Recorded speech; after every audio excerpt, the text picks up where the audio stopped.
Okay, so how to play Dungeons & Dragons. It's very, very, very simple. What you need is some friends, and you need one of your friends to be a Dungeon Master. Now, the Dungeon Master is going to weave the story. They're the ones that are going to guide you through the adventure, and then your job as players is to invest in that world and have as much fun as possible. Now, you're going to need some dice. These will basically determine what happens throughout the game. So you're going to roll the dice, and then depending on what number you get, that will inform how successful you are or unsuccessful you are at doing something that you want to do.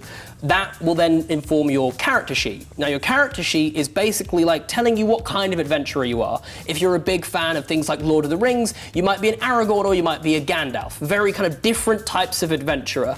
And your character sheet is going to tell you how good you are or bad you are at certain things.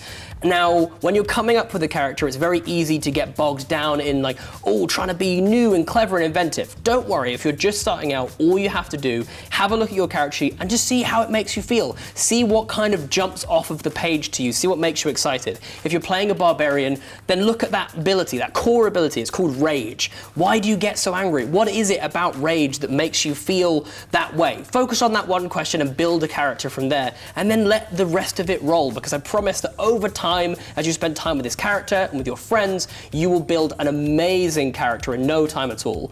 And then if you're a Dungeon Master, the only thing and the biggest thing that I would say is that when you're building a story, just focus on what the players are actually going to see. It's very, very easy. I do it all of the time where I plan way too much. And then I'll get to a point where the players will turn left when I want for them to go right, and I suddenly have to throw out hours and hours of preparation. So just focus on what the players are going to see. And again, as long as your players are having fun at the table, then you are doing an amazing job.